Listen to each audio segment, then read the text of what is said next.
My name is Barbara Jones-Brown. I'm the director of Signature Books. In honor of National Poetry Month, we welcome everyone to this special poetry tonight at Signature Books. The poet Naomi Shihab Nye reminds us that poetry causes us to pause. There is so much we overlook while the abundance around us continues to shimmer.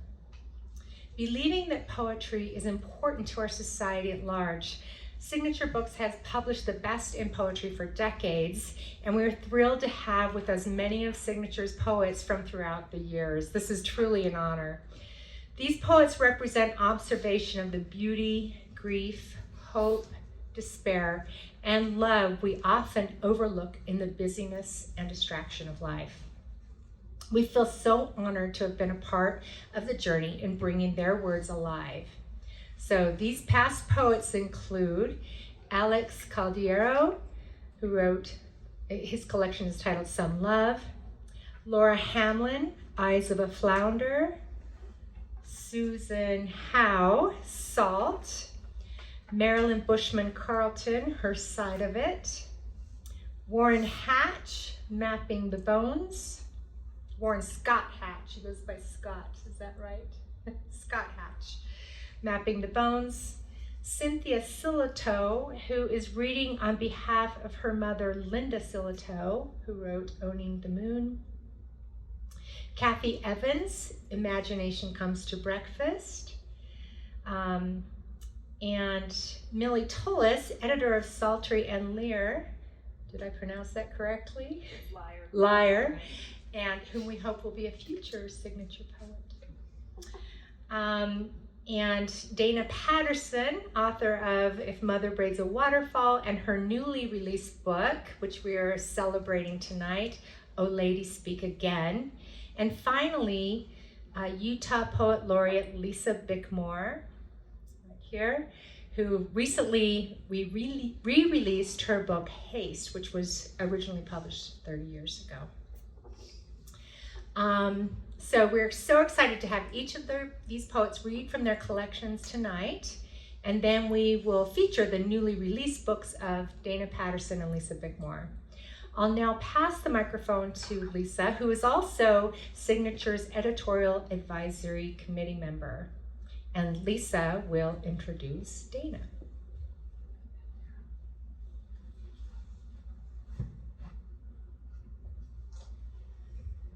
I feel really honored to get to introduce Dayna, and I will just say that I told Barbara and Beth I want to introduce Dayna.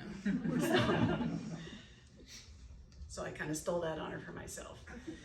I knew Dayna through her work before I knew her, including her editorial work at Sultry and Lyre, where she was one of the founding editors, and her editorial work on Dove Song, poems about Heavenly Mother.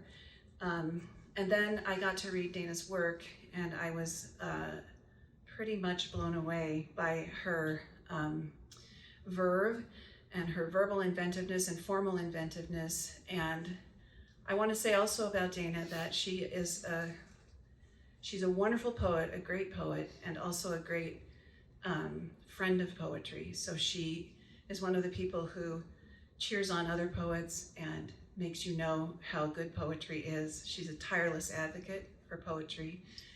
And I feel really, really lucky to know her and to have been able to read her work. And you all are lucky enough to get to hear her tonight. I'm gonna give a brief bio of Dayna. And first I'm gonna unlock my phone. I'm reading it from my phone like a kid. Okay.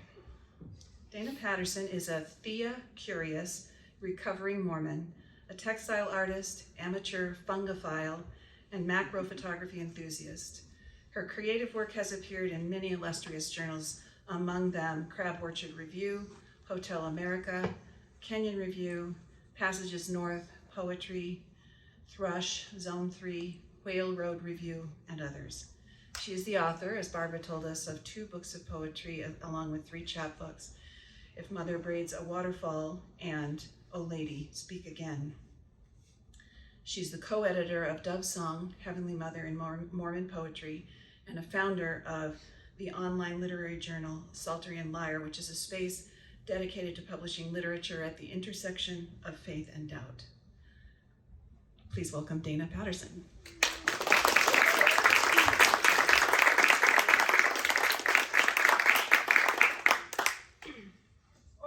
Thank you for coming out this evening, and I just feel so honored and grateful to be among these illustrious poets. I had many, many signature books, poetry collections, before I ever thought of submitting to signature books, and I'm like, I love these books. Maybe they'll publish one of mine. So I feel very lucky to be a signature books poet and to be here with you. I'm gonna read 3 poems. One from my first collection, but before I read it, I thought you all might appreciate seeing my, oh, hi, Derek. Oh, sorry. He made it. When I get nervous, I wear this little writer's stone in this little pouch around my neck, which Millie gave to me, and it's a little worry stone, and it's a stromatolite, but it looks a little bit like a banded jasper. For those of you who've seen the peepstone. Yeah, and so it's my little lucky writer stone that I wear with me. Thank you, Millie. So the segue for that is, this first poem is called Hiram Smith's Death Mask. People used to do death masks all the time, but people also made life masks before they died. Anyway, Hiram Smith's Death Mask. I'd rather interact with a life mask. Plaster imprint of living flesh, cold, wet, pressed up against warm, dry skin. Eyelids closed temporarily, breath held, released at last. At the new Church History Museum, a stranger points out the pocked flesh next to Hiram's left nostril, little volcano where bullet Vesuviused through. The image haunts me more than sear stones, honey striations, more than first vision versions, all 9, wall mounted by theater's exit, more than my exit from the faith of ancestors whose dotted line I finger follow on the Pioneer interactive map from England across the Atlantic to Louisiana, to Utah, their faces bright on bright. These faces sear and brother who brothered on past the end that stoppered their glow behind glass. So that's from my first collection, which Signature Books published in 2020, end of February 2020. It was good timing. It was good timing to release the first book. We didn't know. And next I'm going to share 2 poems from my new book, O Lady Speak Again. This first poem is in an O shape. I was in a Shakespeare graduate course and we were reading King Lear together, and there's this scene where King Lear is going mad and he's raging, and there are all these O sounds, blow winds and crack your cheeks, rage, blow. And I raised my hand and I said, what is going on with all the O sounds? And my professor said, well, O is the sound of tragedy. So I plucked that line out of the air, and that's the title of this poem. O is the sound of tragedy. O as in Romeo's doomed romance, as in Juliet's hopeless wound. O for the little moan in Desdemona, Alpha and Omega of Othello, noose at the end of Iago. O as the coward in Antony, whose auto-destruct proved too slow. O of Cleopatra's poison, the coiled asp of her final show, as in Lear's blow winds and crack your cheeks, rage, blow. His crawl toward old. O as in woe, open mouth circle, hole in our faces, exit of groans, flow where flies or food may go. My mother's float, my father's snow. My faith in the whole, holy broke. Oh, for the gone in Goneril. Oh, as in go, run, revoke the order for Cordelia's. Oh no. Oh, for the double O's of Gloucester's eyes, the twin O's in look which he can't, because O is for out, vile jelly. O as in mold, fold, follow, folly, fall into nothing, no thing to zero. O as in globe, rotundity of the world, loaded with the O of sorrow. O, probes and prones, look, look, look, look to see so much and know. O says no, no, no life, no breath, no more, ghost, poor fool, undo. O for ambition's goad, for the smoke of Macbeth's unholy goal. O for Ophelia drowned, for Hamlet's lost crown, his dying throes, his oh, I die, Horatio, his oh, oh, oh, oh. Hamlet dies with 4 O's. 4 of them. A lot of O's. The last piece I'll share is one of the last that made it into this book. I tried to write about Juliet for years and years, and just nothing came together until my oldest daughter turned the age that Juliet is at the beginning of the play. She's 13, 2 weeks away from turning 14, and then some certain things clicked in my mind, some things I wanted to say about Juliet. So this is a Juliet ode. Your bronze statue's damaged from all the tourists who rub abreast for luck. In Verona, at the Casa di Giulietta, it grows holes, burnished from the friction of so many hands. Holy girl, excuse me. My voice is growing holes. Holy girl, mauled flower. In high school, I fell a little in love with Olivia Hussey, her fiery green eyes, her feistiness, the 2-second flash of her breasts across the screen, which the teacher tried to cover too late with a poster. Whirligig girl 13ing through a country of volcanoes and smoke. Now that my own daughter is your age, just shy of a sonnet, a well of secrets, I confess. I hate the story you're caged in. You marry after a day's acquaintance, sweep aside Romeo's manslaughter, embrace his nightshade. A few acts later, you slide his knife into your chest, make of your body a sheath. I want to rage at your creator. Dear puppet, let's be honest. He's pulled your strings all along. I want to travel back in time, say 13 is still a child. A child. Bambina, signorina, little rose window flushed scarlet, sun smatter blushing your pains. Did you know Olivia was 16 when she played you, too young to be flashing anything, but the director nicknamed her Boobs Amina, hollered it in front of the crew, cajoled her into shooting the bedroom scene topless. Oh, Shakespeare, oh, Zeffirelli, a plague on both your houses. Oh, patriarchy, for my daughter's sake, for every girl's sake, I want to cut these strings. Resurrected dame, new maid Montague, the bright pool of you pooling on a dagger's edge in carnadine, staining mausoleum stone. For every lovesick kid who feels trapped in their narrative, I want a new ending. In Spain, there's a version of your story no one remembers, where the complex knots of the plot come undone. Priest's missive received.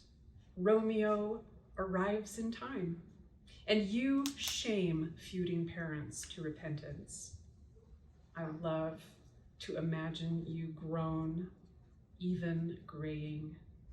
Here you stand on a different balcony, brushing, oiling, braiding thick coils of your daughter's hair into a crown before you descend together, arm in arm, into the garden to see what pushes up through soil, what opens in the sun. Musk rose, lily, woodbine, what has been allowed to bloom. Thank you.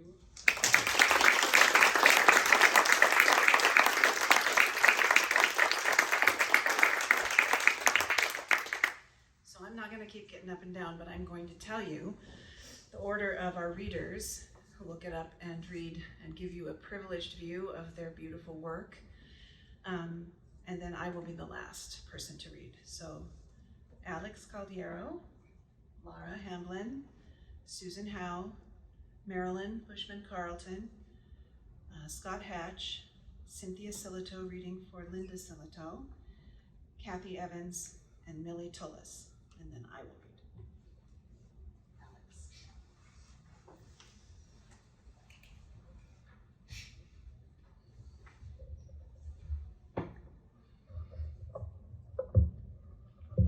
Hello.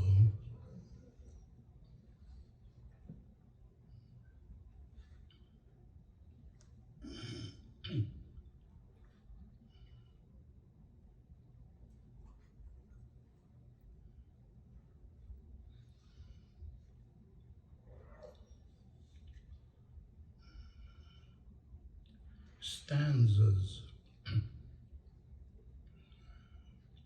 At cards, at love, I lose at both, so I stay home for dinner.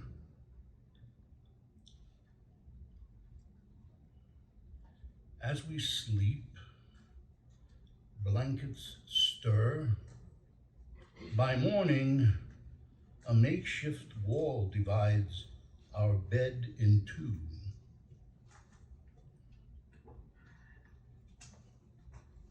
Window open. It rained all night. The floor so wet we could slip. Sleep-caked eyes cannot open all the way. It hurts to look, though wide awake. Abruptly, a rope snaps. A tightness lingers.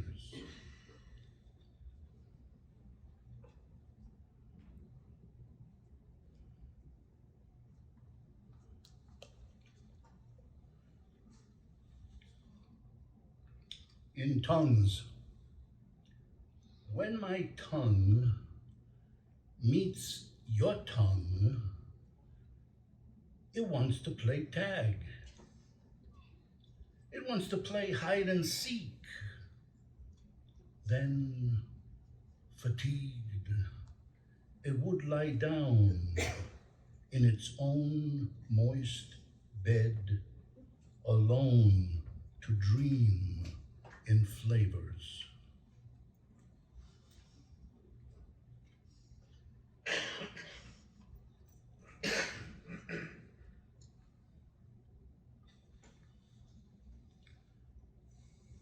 Because the telephone makes your voice so small, I don't want to call you up. Such diminution is unbearable when everything else about you is already disappearing. I yearn for a close-up to see the salt on your skin.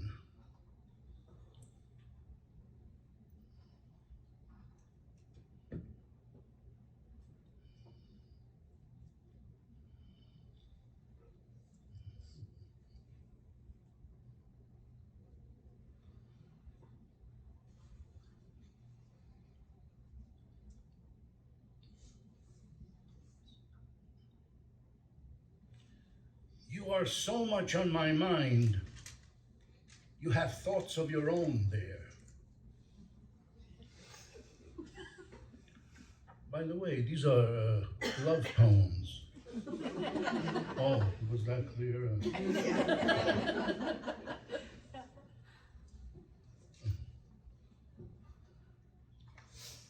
Her mouth on my mouth. In old age, I'll smile and not know why.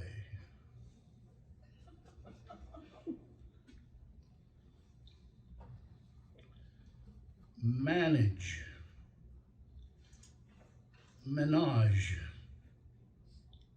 mirage, marriage. Yeah, I couldn't resist it.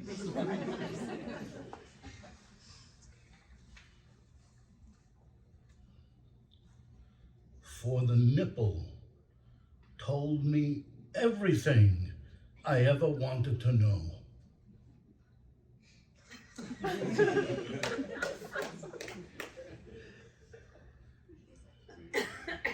No matter how much you hurt, be specific.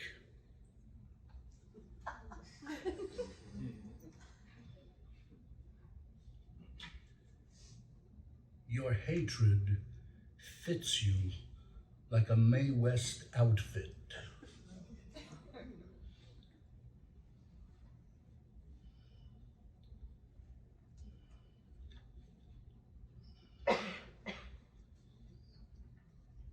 Nudge me when it's over. Two.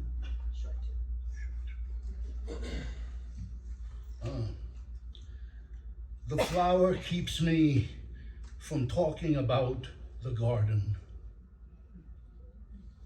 And finally, an erection complicates the embrace.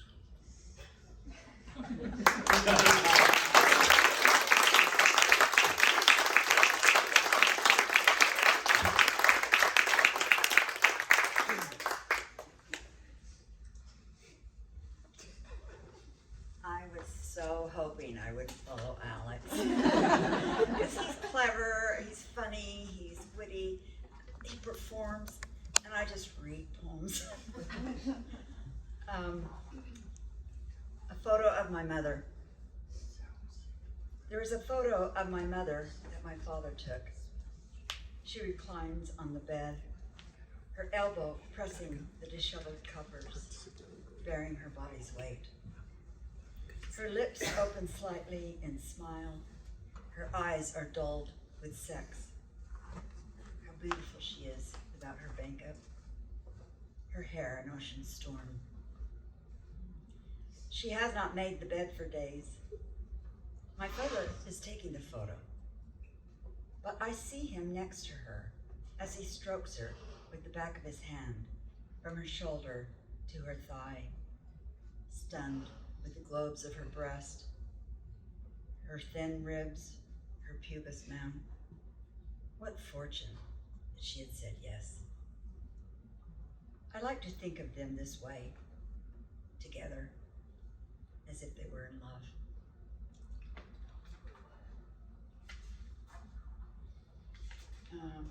Question 1.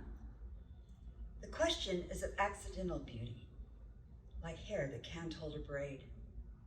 Like a banded cafe chair, the question waits.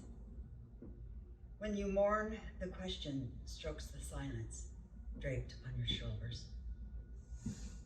Like the stone of gravity, she hardens.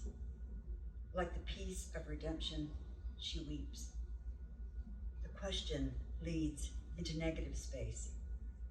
Like a memory, she removes the heavy blindfold of tradition. 2. Impossible to question what we don't love. Impossible to love without desire. Impossible to desire without loss. Impossible to lose without the question. 3. On the mountain cliff where you crashed, the question saunters through debris. On the charred post where you burned, her song disperses ash. On the swollen bog of your past, the question preserves you in layers of peat. On the edge of the pond where you drowned, the question still cups the water.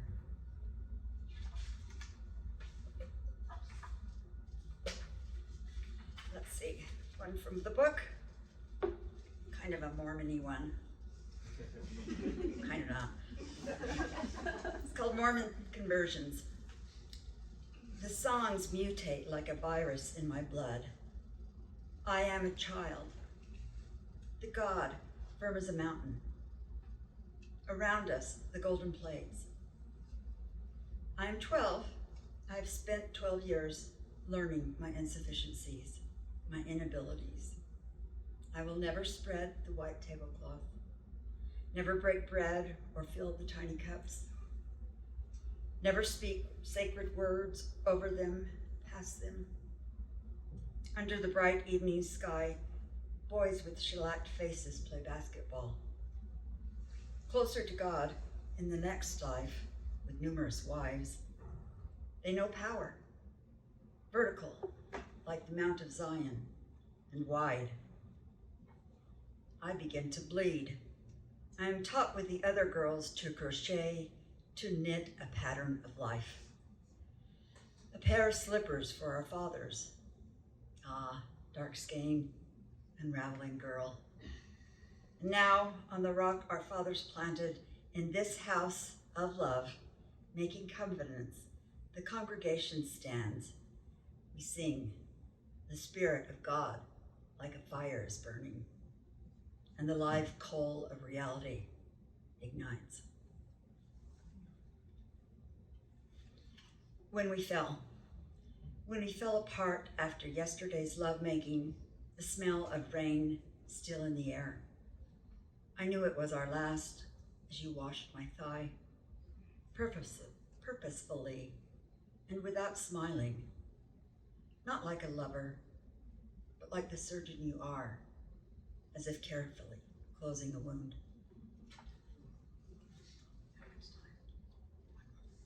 Little one or long one? Ruin of Loneliness, this is shorter. I lived in for a year in Amman, Jordan, and this is in my response to one of the ancient ruins. The ruin of loneliness. It is not the emptiness as silent as night sky, not the ash, not the buried shirts. It is not the people who once walked these ruins with confidence, not knowing. I do not know their bright sorrows or their fear, red like poppies. Once I stood in a doorway, painted a faded sea blue, and thought how easy it is not knowing you'll ever leave. Oh, for loneliness like that.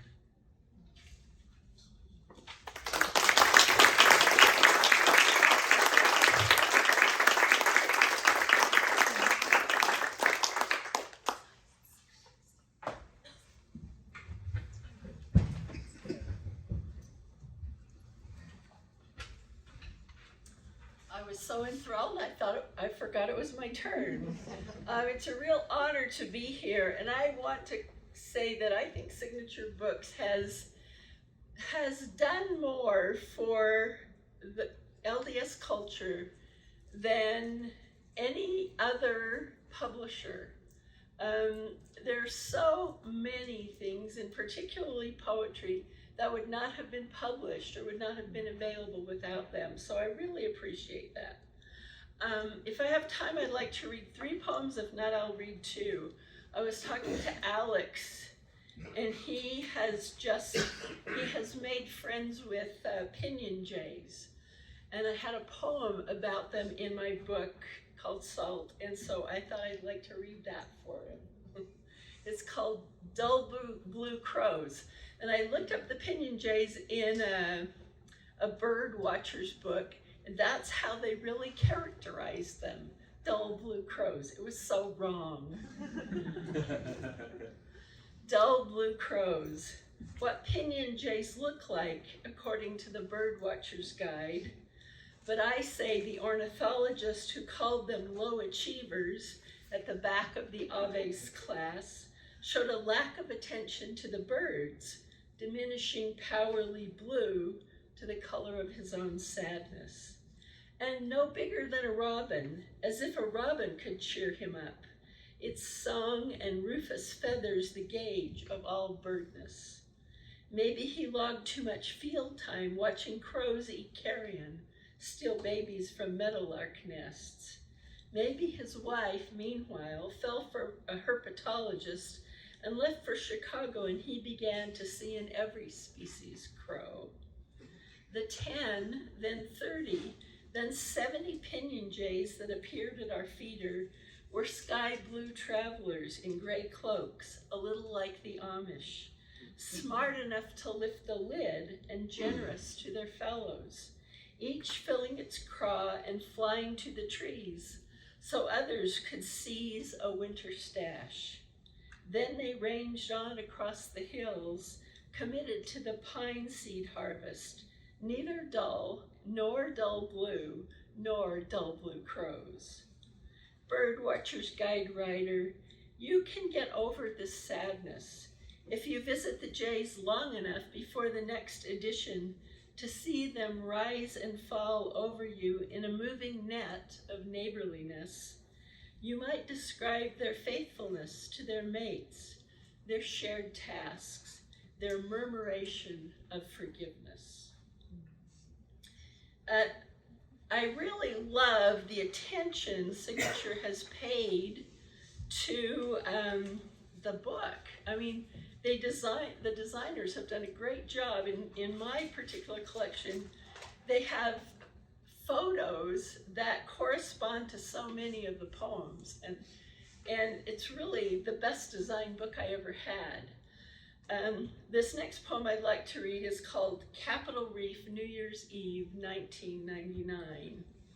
And we have a house down near Capitol Reef, and we really went there on New Year's Eve, 1999. So, and that was the impetus for this poem.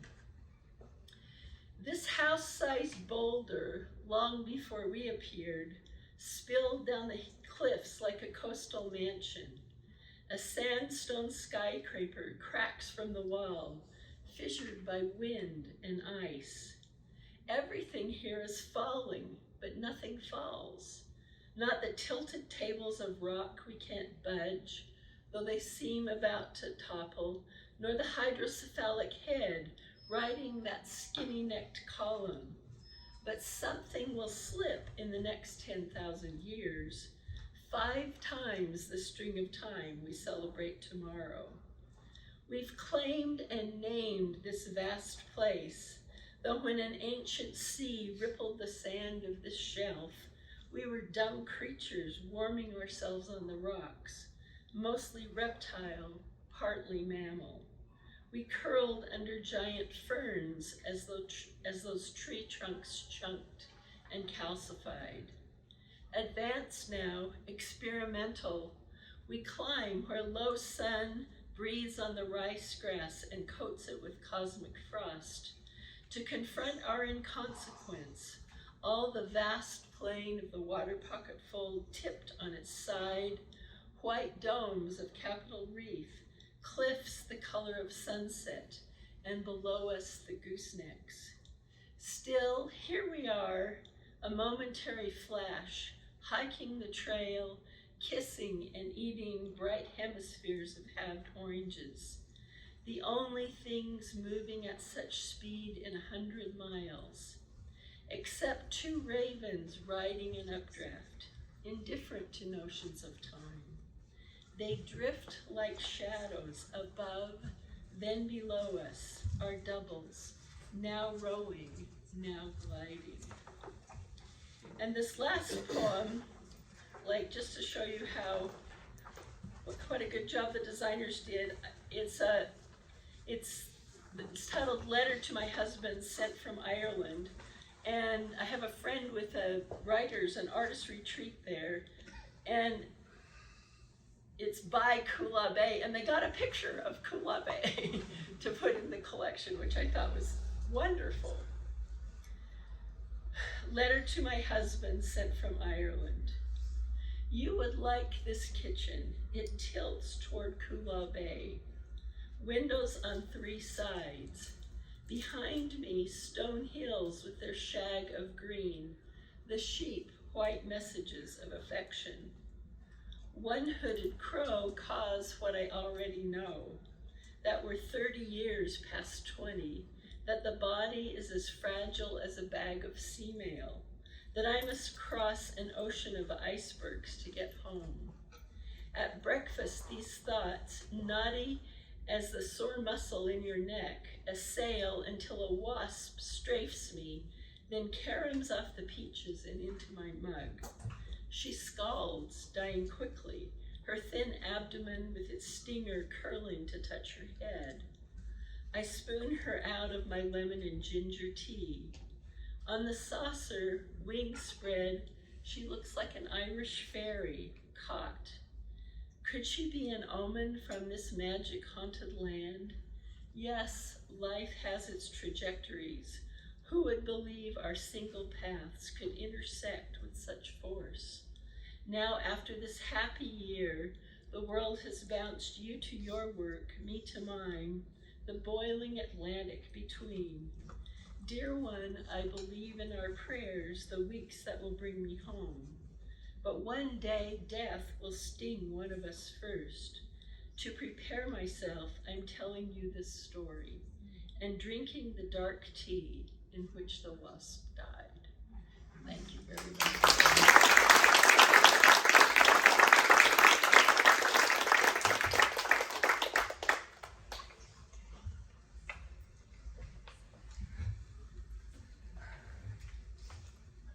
I too am really honored to be here among such distinguished people, and I've really enjoyed everything so far.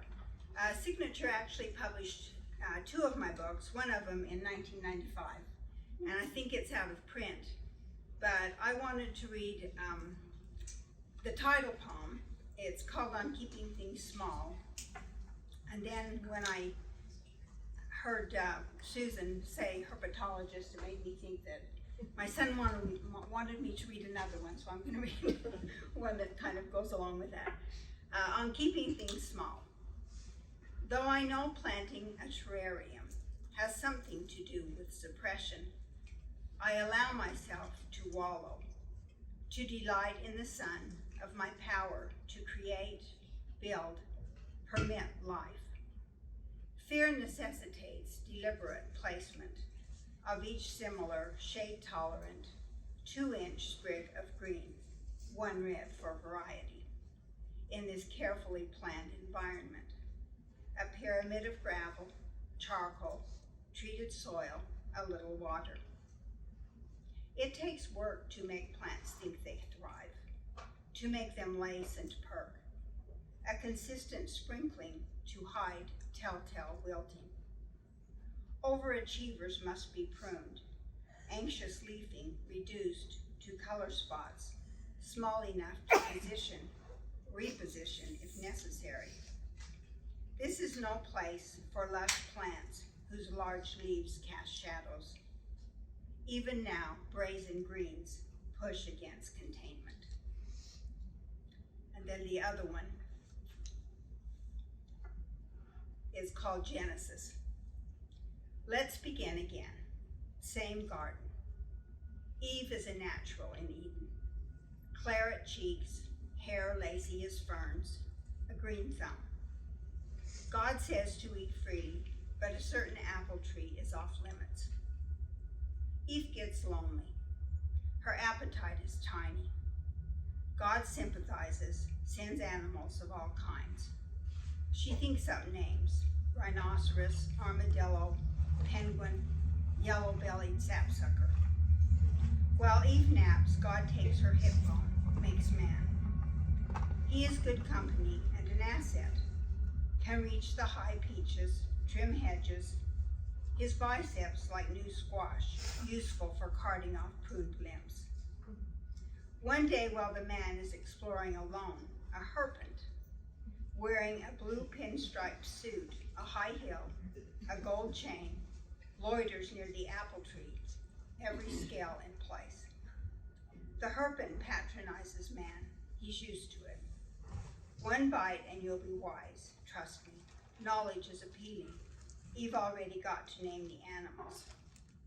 He eats sets of flax and wedge on lettuce, convinces Eve to join him. They realize they're naked, hide behind a lilac bush. God questions the woman first. She nudges the man forward. The herpent is made to crawl on her belly. As for the man, it won't be easy to be a father. Your babies will cry in the night. Your teenagers will talk back. Woman will be head honcho, both at home and in the community. You'll desire her more than food.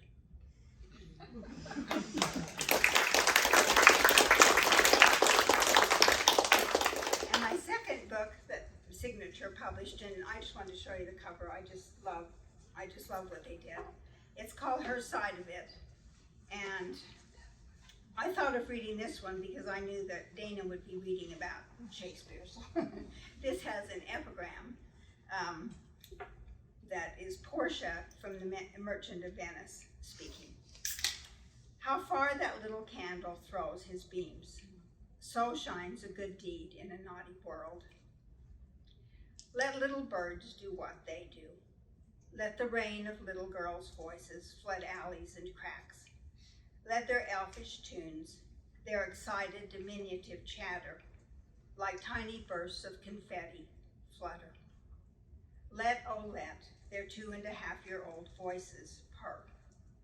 And isn't this the way their stray pale hairs would sound if hares could sing?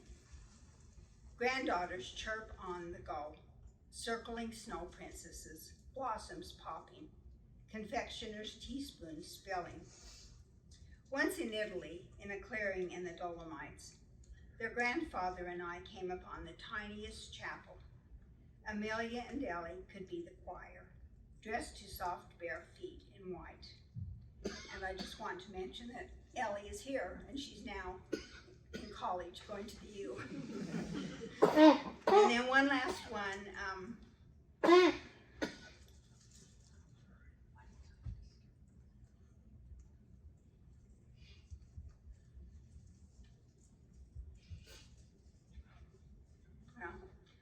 I can't remember which one I was going to do, but I'm going to read The Smell of a Baby.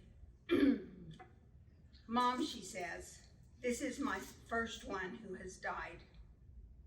I'd seen her cadaver that first semester of medical school, a sallow, withered purse, excuse me, one used long enough, then given to science, an old woman's choice.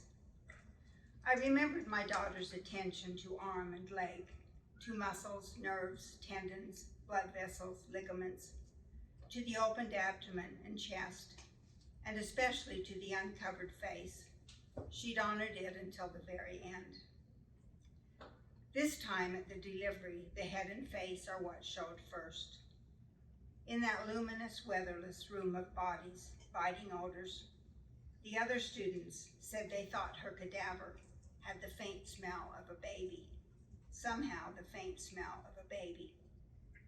She tells me how she laid in the mother's arms, the cocoon of warm flannel, still breathing then, its face plump as a breast, as pink.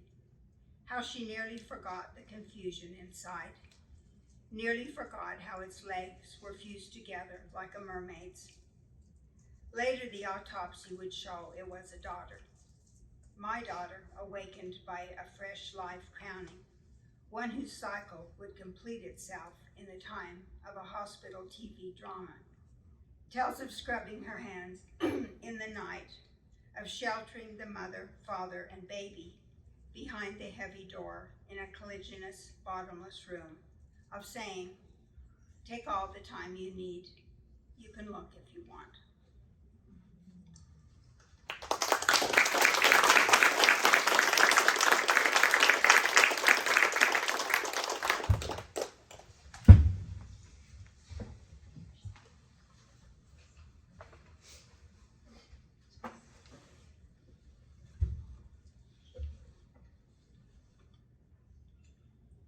I would like to first of all echo Susan's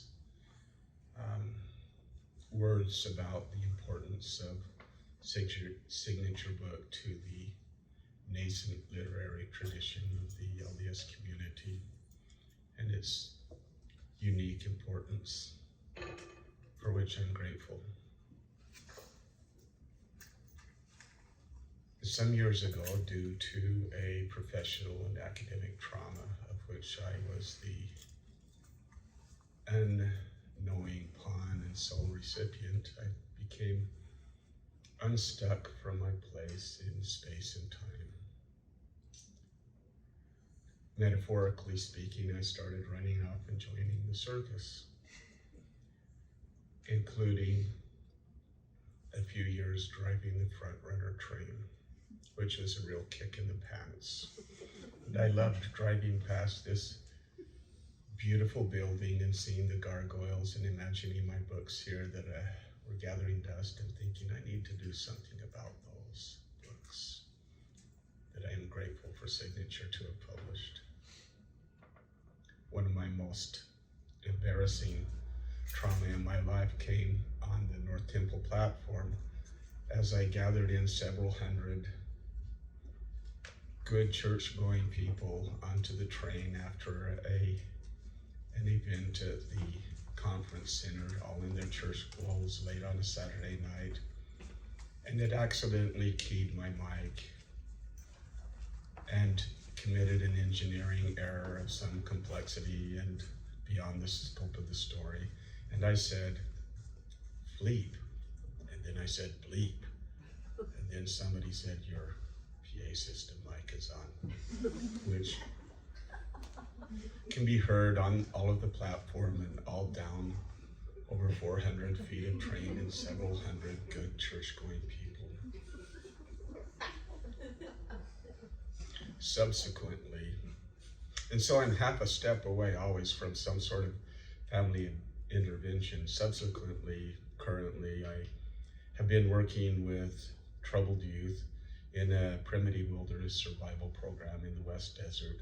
We wander much as the Goshute used to do.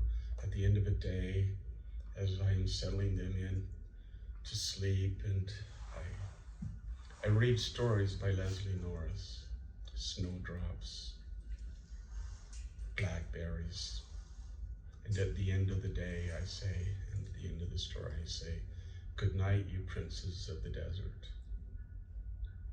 I'm sorry, I'm being distracted. It's a downslope. It's very difficult to keep from getting penalized on that downslope.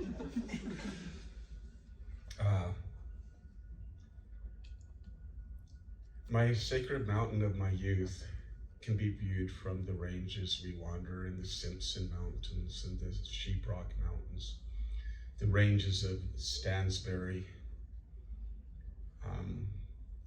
Deseret Peak, and I tell the boys when we can see those mountains, that is my holy mountain.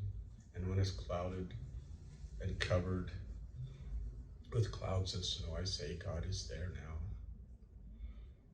So I thought I would draw from an early experience of my own in the West Desert, in that country, that high alpine country, alpine island. The canyon mouth had been blown out by storm. So Darwin and I skirted the north wall, traversing the talus between the canyon bottom and cliff. From behind, Dar looked all pack, deer hide lashed to a frame and filled with a butchered mule deer, blaze orange hunting vest flopping from the top, brindle-like, hunched, swaying, clambering. Early afternoon, rattlesnake sun. I was 14 and Dar was 16, just boys hunting mule deer that October in the Lost Creek country on the windward side of the Stansbury Range above Skull Valley. For hundreds of yards down there, you couldn't even touch ground for deadfall. New growth scrub oak twisting towards sky through uprooted juniper and pinyon, a real mess, a nightmare.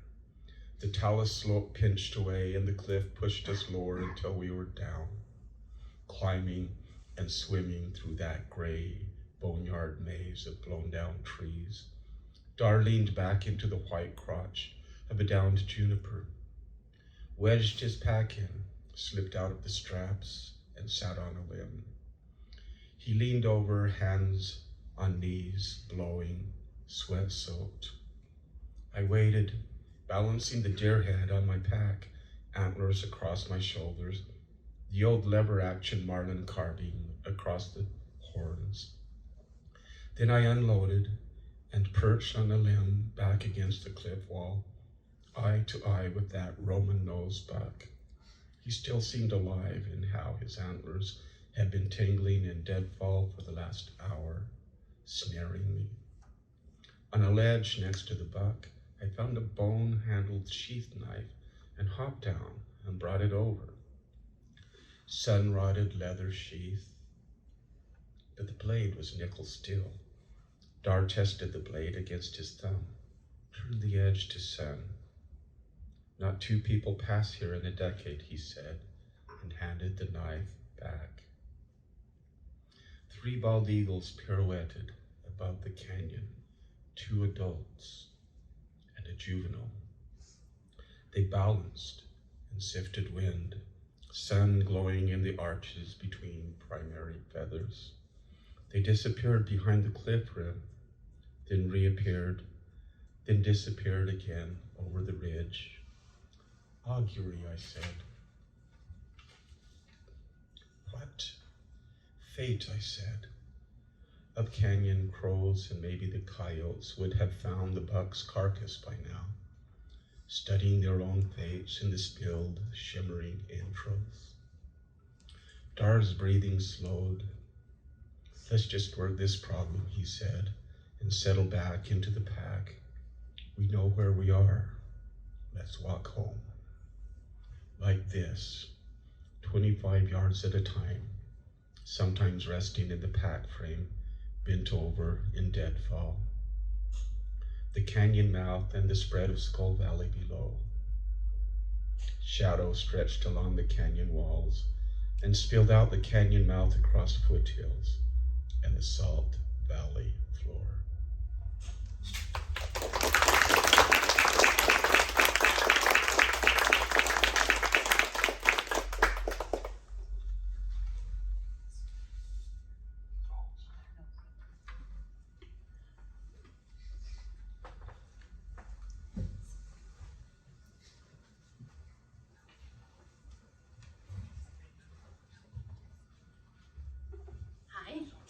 Volume's good. I'm vertically challenged. I'm Cynthia Sillitoe, and I'm here to read for my mom, Linda Sillitoe, the late great Linda Sillitoe, she would want me to say. I kind of grew up with signature, so it's a little trippy to be up here reading. Also getting to meet people whose names I know, but I'm putting faces with them. Choosing poems was not easy, but I decided to do one from each of her signature collections, and they intertwine. The first one is from Crazy for Living, which was published in the 90s, and there are 2 important things to remember about this poem. She wrote this, I believe it was November of 1985, right after the death of Spencer Kimball, who some of you have heard of, the LDS president. And at the time she wrote it, she was a writer for the Desert News. Also, my mom was very active in the push for ERA and Sonia Johnson's eventual excommunication. And Spencer Kimball was prophet during that time. And many people thought there was a flicker of hope and that he would rush in and he would save Sonia. So those are an early elegy in lowercase. I pay my respects by saying what's true. In love and anger. You served us crumbs, you see, and we hungered for our own bowls of bread and milk. Love your silvery chains, my sisters. We did, we do, for they are your redemption. Oh, it is not so easy, says my brain. He lets sisters too, gowned in white, into those clean chambers. American brothers too are yoked unequally. But it is too late now for anything but the oversimplification from my heart. In this lush room where we keep prophet ghosts, I want to fold you in like a child, too sleepy to trust in slumber. But say instead goodbye, hope flicker, goodbye. For my brother's sake, I weep at your death. For my sisters, I keep my seat as you pass. And then the second poem, which is in Owning the Moon, and I would also like to say the designers here are amazing. This volume was published after my mom's death, although it was very carefully curated by her in terms of selection. And this next poem she wrote about a decade after that poem. And at the time, she and I were living in Arizona. And remember, she'd been working at Desert News when she wrote the first one. This is Fact of My Life. My job was once threatened if I published a poem. I lived in another place, but in America, and knew my rights. I let the poem wait. Oh, I read it aloud once, and silence swelled in the room like fog, and then someone said, read it again. My job was once threatened if I published a poem, a fact of my life I forgot, one my children don't know. A journalist, sworn to truth, nothing but, I wrote it at city desk, unassigned to the story. My job was once threatened if I published a poem. For a public figure, no libel there, nothing false or obscene, only love and anger, dignity and crumbs. The second time I read it, silence rose, and his relative, who questioned me later. After I left my job, I published the poem, then left the place, and forgot the thread. Remembering, I pondered the knots lodged under my shoulder blades, wondering if one truly can leave a place where poems hold such power. Thank you.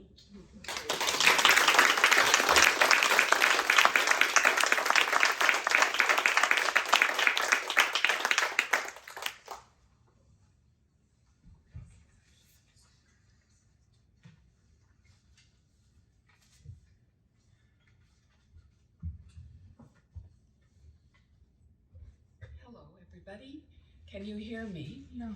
I'm from San Francisco, and I came here because I was the first of the poets to be published. I'm the oldest and the wisest here.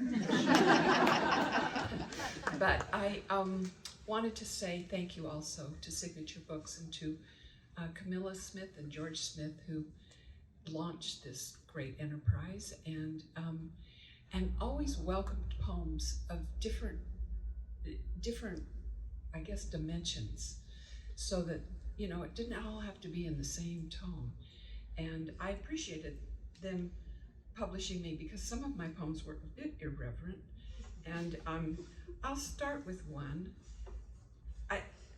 As a mother, my kids would go off in the white van to school, and I would sit at the kitchen table. I was a kitchen table poet, and I would write poems. And Camilla and George were one of the first to recognize it. And Linda Sillitoe was one of the first to give a review of my book. So I value And as I would often, they'd go off to school and I would write. And this is a poem about that experience, the family experience. And in Tolstoy's book, Anna Karenina, there is a epigram. Well, no, it's not. It's my epigram, but it's his sentence. All happy families are alike. So this is a domestic poem.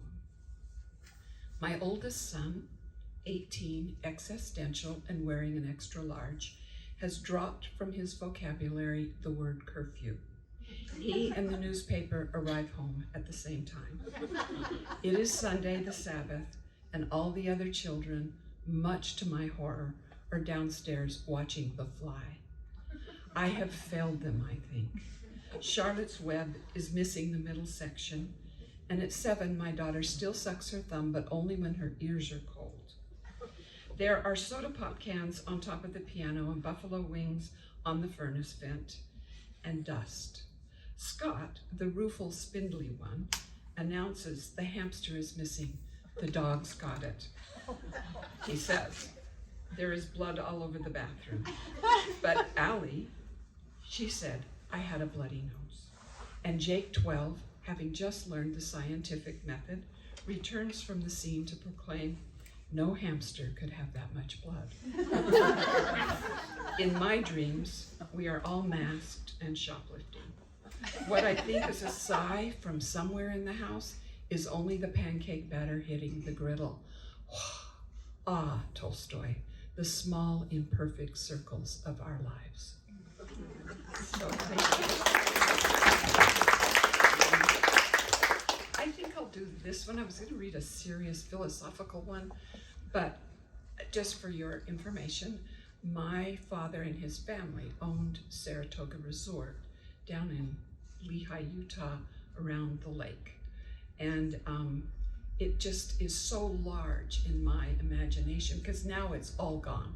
There's not even a replica of anything from Saratoga.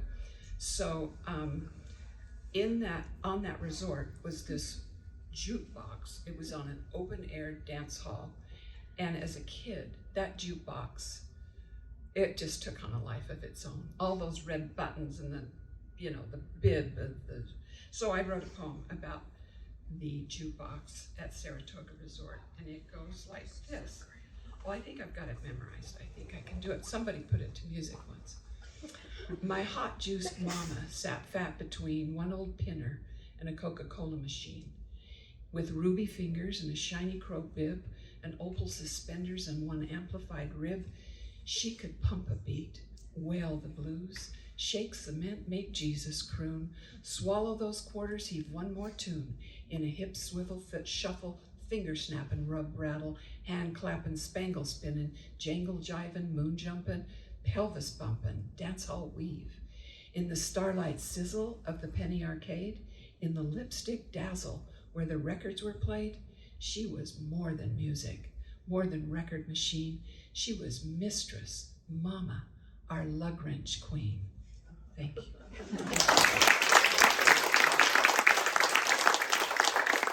And just on covers, Imagination Comes to Breakfast, the designers put an egg cup with this strange-looking egg flying through the air. That says it all for me.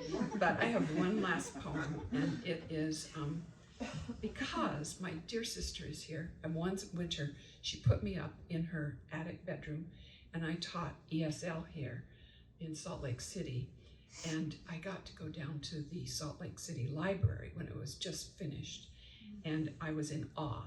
So it has Utah in it, and it's to my sister for letting me stay with her and walk those streets in the snow, and it's about the word awesome. The poet at the First Unitarian Church on Franklin spoke about plastic flowers and a street in Berkeley, and then said, awesome. I was shocked. I mean, even a poet, a man of words, come on, awesome?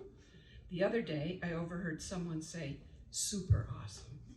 The word has galumped into our overused everyday, but really, I mean, Moses at the burning bush could have said, awesome.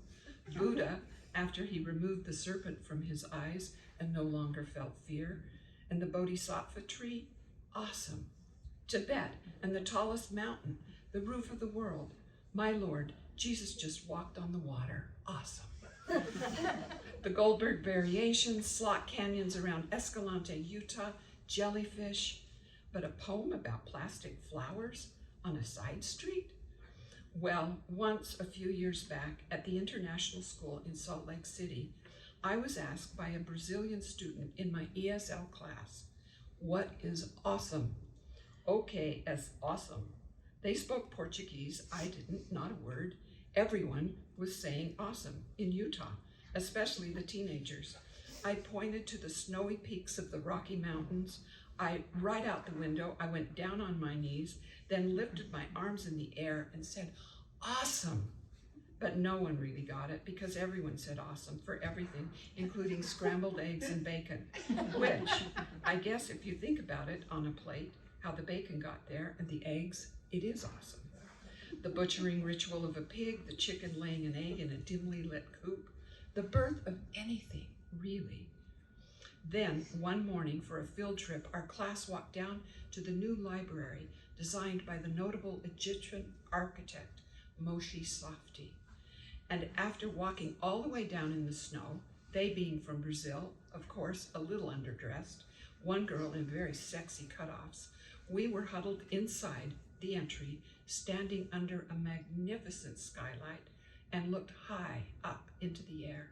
There, a delicate mobile of silver small birds shimmered with the slightest movement in the light. We could see clouds floating across the geometric glass against the bluest sky. I lifted my arms up again and said, awesome. Awesome, they repeated. One Brazilian kid slapped the other one 5. Later that night, after the poetry reading, making our way home in the car, Giovanni, my friend, said that if she had kids, their names would be Thurgood and Ocean. And I looked at her and said, awesome. I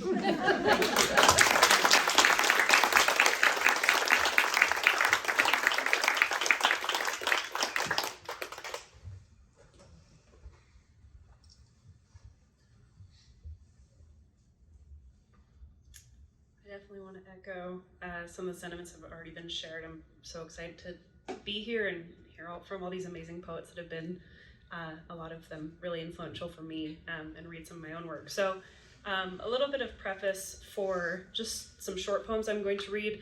I've been working on a book of poems that has a lot about some of my earliest Mormon ancestors, and I started writing about this family because my 3 times great-grandfather married a widow, and they had a son named Thomas, and then he also married her daughter, and they all lived together, and he had 12 children with her daughter, and I was really fascinated and upset by looking into this history, and couldn't kind of stop thinking about how that was, especially for these women who had a lot less sources about them, obviously, than the husband did. So there was a lot to untangle there, and I wrote a couple of poems about, in the 1880s, he went on a mission to Scotland, and while he was gone, his second wife gave birth, and his first wife died, and so I started to imagine into letters that the second wife may have written to him because the first wife couldn't read. So I'm going to read just some of those. They're pretty short. So this one is Dear David. Thomas was sick last week, sweating and crying in bed, as pale as a shell. He is better now, but it scared Mama. She hardly spoke. The 3rd day he was in bed, I don't know whether it was spirit or my mind, but when he was sick, just before the fever broke, I sat with him by the fire. I thought he looked just like Papa for a moment, his nose a little sharper, but otherwise a perfect reflection of my father as a boy. You and Mama did the sitting up when Papa got sick, but I remember the day he died, the morning I woke, started the coffee, and you came from Papa's bedside and saw me boiling coffee, not knowing my Papa was dead. The look you gave me. I must have been 11. You went out, got the bishop and everybody. I didn't see you until afternoon when the men came, helped carry him out. I thought, you must have taken me barefoot and loose-haired, starting that little fire, to be a ghost slipped in through the new glass window. And then because I kept writing about people that were really dead, and because there was so little information, I also started erasing some of the poems and making erasures. So that's taking a text that already exists and deleting more of the words. So I made some little erasers from these letter poems too. So this is one of those. A shell is a reflection. The sick remember the dead. So here's one more letter and then an erased version of it. Dear, today the baby ate a little tomato, her first, the face she made. I gave her a canned one too. She liked that better. She is pretty, thin-faced, like you. I worry about her quiet. At her age, Thomas would sing hymns, chase the chickens, hold open the door. She doesn't even cry. Mama promises it'll be a boy this time, all the salt I've been wanting. I had the dream again last night. He'll come before the snow. You hold the salt, the snow. Thank you.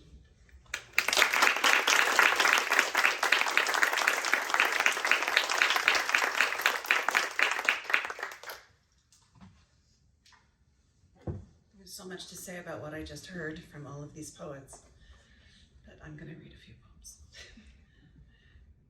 I'll get to talk to them after.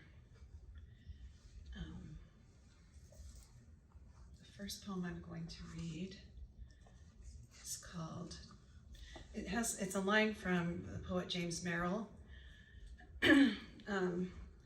from the Book of Ephraim, and it's a book with a lot of characters in it, and one of the characters describes the mass of humanity as, this is the quote and the title, doomed, sick, selfish, dumb as shit. In those days, my first behind a camera, I used black and white, a more intelligent medium than color, whose glassy brilliance obscured every moody shadow of my vision, and thus, this photograph of two babies, one with her hands clasped confidingly and a wicked grin, the other at 6 months ready to fly or fly apart, the hands in their splayed disorganization, mouth pursed to hold his lifted head up, his balance on the stomach. Somewhere in the background there, in what the drape covers, one imagines it waiting. Black and white admitted that shadow, that germ of decay, without my knowing, but open the drape and in it spills the clotted gold of the sun and all the gaudy colors pursuant. It is the raucous artistry of this world to work in color, the whole palette expanded to include the red skull cap on the head of this street mother waiting with her makeshift family and their grime at the bus stop. Their private laughter in a public space tinted and divided into the spectrum of a rainbow, which swirls on the iridescent lenses of this young girl's sunglasses, holding her baby in his car seat as she raises her voices to speak over the loud beat of her friend's boombox outside the mall. Out of those speakers emerges a music as big as all ambition, as big and as richly hued as the once eminent and estimable glory of the self, sad specimens of which we see around us always and everywhere. Confess a certain gladness at its visible decline, like the gritty effacement of the high monuments, the way this world moves at a certain time of day toward the limited range of a gray spectrum, and how we may predict with more solid evidence that indeed nobody loves us all, or anyway, not enough. Hence, the fear inherent in cities, neighborhoods, walls, and locks. but this evident indifference allows us our nostalgias, which is why I return again and again to this photograph. Black and white, the two lives there at their beginnings, in the pristine moment before the inevitable spill and stain of the world's eloquent colors, the consequent beginning of memorials and decay. So that was a dark poem. And I'm going to read more full of love. There's love in that poem, but boy, what to pray for. I'm just going to pause to say that as a person who was raised Mormon, I felt like I never understood how you did that, how you actually said prayers, and felt like it got somewhere else, a deficit I retain to this very day. But this is how I figured out how to pray, what to pray for. Once I folded hands and said the old words, so intimate except in speaking to God, a conversation that turned them into gems, hard and colorless. If now I recall the posture, it is the same motion that causes me to collect words for prayer.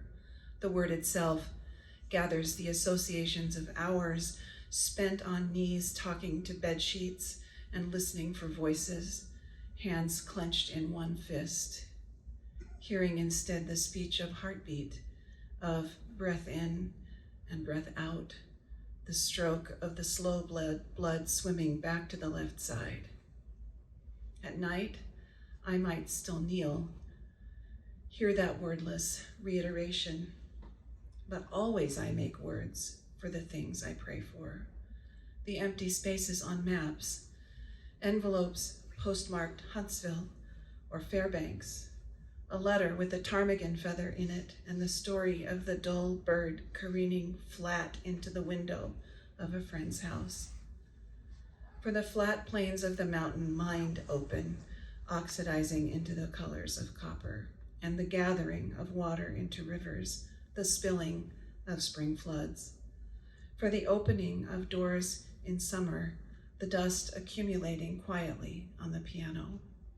For the ripening and rotting of apricots, a night without sleep, a morning too early. For the intelligence of the body even in decay, fingers that turn the tap in exact calibrations to water the lawn. For the thickening of breast and belly, a name for the coming child, and these words of prayer that sing all night in my veins. So I'm going to read the last poem in this book. It's taken from the fairy tale The Swan Brothers, and the poem actually tells a story, so I guess I'm not going to explain it, even though my every impulse is to explain it to you. I'm not gonna. It's called The Swan Brothers. Some nights in bed, okay, I am going to say this. There's a sister and there's some brothers, and the story is in the voice of the sister. That's all. Okay. The Swan Brothers. Some nights in bed, when no one needs my speech or listens, I remember myself, a girl, on the sand at sea's edge, and the first time I saw them fly. Birds at sunset falling toward me, white bodies in a free plummet, the sun's swift slide racing to the horizon. This was, I think, the best time for us. For a moment, simply 11 swans, then the tall bodies of my 11 brothers. Recognition and the clamor of family. I woke from that dream with a nettle in my hand, with silence my habit. And my brothers watched me nights, crushing nettles to flax, spinning thread, weaving cloth. They too were silent, as if they were voiceless birds still, and labor conversation enough. The youngest wept on my hands and feet, blistered from gathering and crushing nettles. My silence kept us, each night, the lull of the wheel in our sleep, unbroken by any word. Morning woke me to the rush of so many wings. I was not surprised by the king's coming, a neighbor. Of course I went with him and he would keep me. To him I was mystery, woman weaving, woman without words. It was like that at first. He would listen to the loom, watching me as my brothers did, who now were flying everywhere. But my silence made him uneasy, so that when he saw me going nights to the churchyard to gather nettles, it was too much. When I returned, the still graves must have shadowed me, and he turned away. I sewed the last shirt in a mule-drawn cart on my way to be burned. My hands stitched a straight sentence. My brothers beat down around me, and I threw the shirts over the birds with a cry, making them into men. By now not used to my words, I fell faint, and they told my story.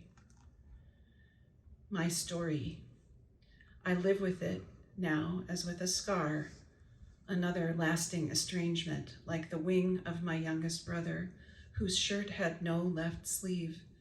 There was no time to finish. He has lived with me all the years since, and we never speak of it, nor of why I turn to him when we sit in silence. As the night folds close to the windows, the sea's heavings before moonrise remind me of my brother's first falling toward me, toward where I always stood, arms open, calling to them, and of how they fell to their sister, as if what I said, or failed to say, might save them. Thank you so much.